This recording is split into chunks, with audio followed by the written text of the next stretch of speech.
toplumu canlandırma, bir toplumu yeşertme, bir toplumu var etme mücadelesi veren bir lider, bir öncü, bir kadro, bir hareketin üzerine tabii ki uluslararası arenada kendi çıkarları doğrusunda bazı yol ve yöntemler geliştiriyor. Yani biz bugün Büyük Orta Doğu Projesi'nde yüzyıllardır duyuyoruz yani. Şimdi bu yüzyıllardır geliştiren bu Büyük Orta Doğu Projesi'nde Kürtler bir engeldi. Özellikle Kürt hareketi gerek emperyalist ülkeler, işte başta Amerika olmak üzere, işte bugünkü İsrail ve İngiltere, Fransa gibi ülkelerin önünde bir engeldi. İşte Lozan'dan yapılan anlaşmada baktığımızda işte Suriye'ye Fransa'nın dizayn ettiğini, işte Irak'ın İngiltere'nin dizayn ettiği, dört parça Kürtlerin bölündüğü bir ortamda Kürtlerin tamamen yok etmek, imha etme gibi bir kavramla kurulan bir süreç gelişti. Tabii Kürt hareketi Sayın Öcalan öncülüğünde 50 yıllık bir mücadele gerçekliğe başladı. Şimdi böyle bir hareketin çıkması hem demokratik, ekolojik, kadın özgürlük paradigma yayması, hem bir toplumun kendinin ulusal birlik bilincine sahip olması, hem kültürüne sahip olması, hem de gerçekten bir toplum olabilme, demokratik bir toplum, yani bulunduğu coğrafyadaki diğer halklarla özgür, eşit yaşayabilecek ortamlar yaratabilecek mekanizmaları inşa ettiler. Tabi bu da uluslararası arenada istenmeyen bir şey oldu. Çünkü emperyalist yapılar şunu yaptı Kürtlere yani. Dört parça buldular, hani o yaralı aslan misali.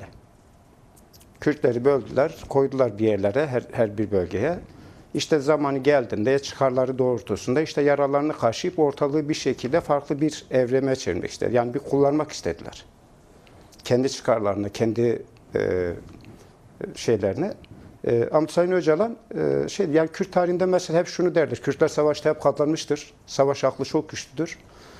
Ama hani masa diplomasi aklı biraz daha zayıftır ve hep masadan bir şekilde kaybediyordu.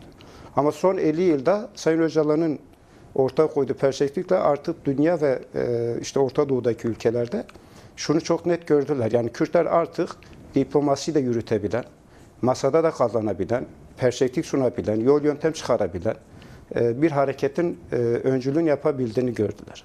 Şimdi böyle bir hareketin öncülüğünü nasıl komployla bir kenara koyarız? Nasıl işte bir örgüte, hani deyim yerindeyse, sürüyü nasıl çobansız bırakırız? Yani hareketi nasıl başsız bırakırız mantığında bir yol yöntem geliştirdiler. Ama Sayın Öcalan ve gerek Kürt hareketinin aklını unuttular yani bence. Çünkü orada hani biz bazen diyoruz Kürt halk önderi diyoruz. Yani birey değildir, yani bir toplumun olduğunu anlayamadılar, anlamak da istemediler. Biz bir gün o sahte dostluklar, biraz sonra belki yine değiniriz. Bu sahte dostlukların da şeyini açıkçası görmüş oldu Sayın Öcalan ve barışı inşa etmeye çalışırken aslında bunlar hep başına geldi.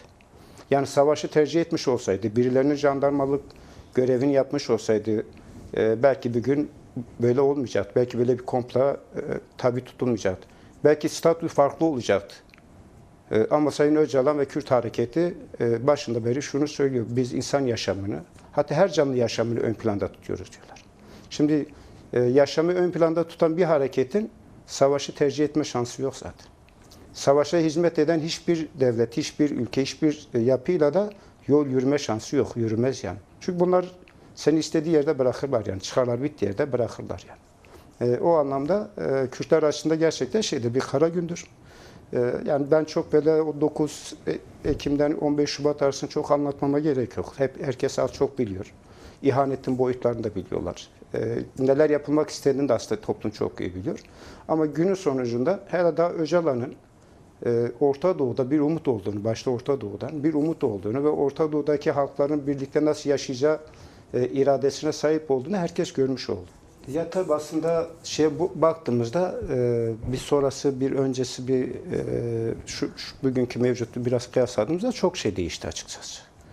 Çünkü gerçekten o dönemde Kürt siyasi hareketi de belli bir kalıbın dışına çıkamıyordu yani. Belli bir kalıpta kalıyordu. Yani sadece Kürt hareketinin söylemleri üzerinde kendini biraz şekillendiriyordu. Ama 15 Şubat'tan sonra iradelerini daha yükselttiler. Bir sahiplenme boyutlarını daha ön plana çıkardılar. Uluslararası arenada gerçekten bir söz kurma, bir hak arama. Ama Kürt siyaseti öyle düşünmedi yani. Evet, belki o andan sahiplenme noktasında belli bir süre bir kırılmalar oldu, 3 ay, 5 ay, 1 sene neyse. Ama sonra şunu anlayabildiler yani bir güçlü paradigması olanın önü açıktır yani. Kürtler, Kürt siyasi hareketi paradigmanın gerçekliğine inanarak yol almaya başladılar. Yani eğer gerçekten o paradigma, şimdi bazen şey diyorlar, ya diyorlar işte siyasi alan, işte Kürt hareketine bu kadar tutuklu var ama hala daha siyaset yürütebiliyorlar yani. İşte başka partide olsa parti kapanır gider. Yani bu işte o paradigmanın vermiş olduğu güçtür yani. Eğer sen paradigman güçlüyse, senin söylemlerin, eylemlerin güçlüyse, yani bir gün sen olursun, yarın başkası olur. Boş kalmaz yerin yani. Anlam dediğimiz kavram budur işte. Yani Sayın Öcalan şunu diyor, anlamak yani. Yani kendi küllerinden yeniden yeşermek dediğimiz kavramdır yani. Anlamak yani. Anlayabildiğinde sen aslında bir yol yürüyebiliyorsun. Birilerinin sana bir siyaset öğretmesine gerek yok. Sana birileri gelip şunu yap demesine gerek yok. Yeter ki sen ne yaptığın, yani o teorik, pratik, inancı bir arada tutup neler yapabileceğini, neler söyleyebileceğini, neye inanabildiğini kavramak gerekiyor. Kürtler bunu yaptığını düşünüyorum, ben inanıyorum. Çünkü gerçekten artık belirleyici bir yerdedir. Kürt toplumu eskiden bir kahve açamazlardı yani. Yani bir çocuktu, 2 tane jandarma geldiğinde köyün en ağa adamını dövüp götürürler diye kimse bir şey demezdi yani.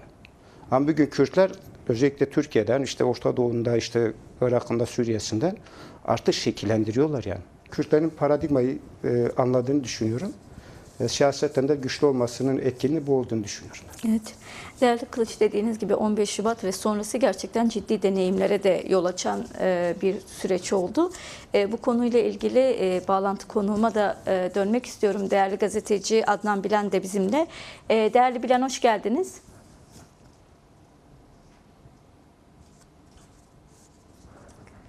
Değerli Bilen, sesimi alabiliyor musunuz? Sanırım şu an bağlantıyla ilgili ufak bir sorunumuz var. Aşınca tekrar değerli Bilen'le de konuşacağız.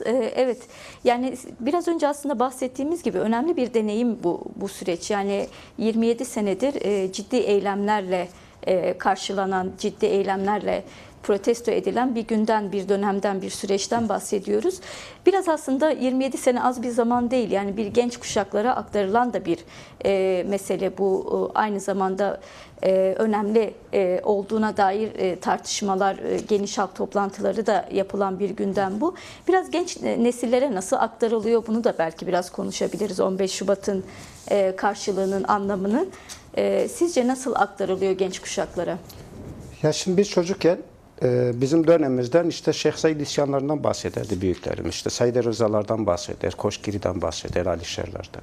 Sonra devrimcilerden bahsederlerdi falan. Sonra Apocu hareketinden bahsedilmeye başladı ve bizler bir şeyler görmeye başladık. Hani bize hitap eden, gerçekten bizim yaşam alanımızı genişletmeye çalıştığını gördüm. Hani gerçekten okumak ya da birilerinin gelip ikna etmesine gerek kalmıyordu. Hani halk arasında işte ya bak böyle birileri var, Kürtleri savunuyorlar dediğinde insanlarda bir aşk, bir sevda, bir sevgi gelişiyordu. Bir sempatizanlık gelişiyordu. Mesela ben Kürt hareketini 96'da tanıdım ve katıldım çalışmalarına, siyasi alan çalışmalarında. Yani sadece o demokrasi, işte haklar dediği cümle beni çok etkilemişti mesela. Şimdi ben bakıyorum bugün çocuklarımızın birçoğu, daha çocukken bir Kürtçe türkü çıktığında bir aşkla, bir sevgiyle, yani şimdi ben torun geçen gün okuldan şey yapmışlar, bir oyun yapmışlar. İşte herkes başka bir şey oynarken o böyle oynuyormuş. Hoca demiş ya bunlar kesin Kürttür demiş. Şimdi bu aslında az önce bahsettiğim paradigmanın güçlülüğüyle alakalı bir şeydir. Yani Kürtlerin gençleri, çocukları, yeni nesilleri Kürt Özgürlük Hareketi'nin özellikle Sayın Öcalan şahsında benimsediklerini görüyoruz yani. Komplo onlar için gerçekten hani ne diyorum bir kara gün olarak geçiyor yani. Hani hafızalarında silmeyecekleri bir gün geçiyor. Eğer bir gün başka dünyaların liderleri istedikleri gibi hareket ediyorlarsa bizi bir şekilde hani gerçekten hani taş arasından yeşerten bir lider, bir önder, herkes farklı görebilir yani. Nasıl olur da 27 yıldır esaret altındadır? Bu nasıl bir kardeşliktir? Biz aynı topraklardan yaşıyoruz. Aynı hava, aynı sudan faydalanıyoruz. Ama bizim öncülüğümüzü yapan, bize liderlik yapan birinin 27 yıldır bizden kopuk esaret altında tutulmasını hiçbir Kürt genci, hiçbir Kürt çocuk kabul etmiyor yani. Evet bir gün belki koşullardan dolayı hani yaşam ortaklaşıyor ama bir kırılma noktası yaşanır yani. Ha bu Rojava'da bir kırılma noktalarını yaşandı yani açıkçası. Ama Sayın Öcalan şahsında bu çok canlıdır yani. Kürt'ün 7'sinden 70'ine bu konu çok sıcaktır yani, canlıdır yani. O anlamda şeydir, hassastır yani. Öcalan Kürtler arasında hassastır yani. O yüzden çocuklarımız da bu yönde baktığını görüyoruz. En azından biz sahadaki gözlemlerimiz de bu yöndedir. Evet.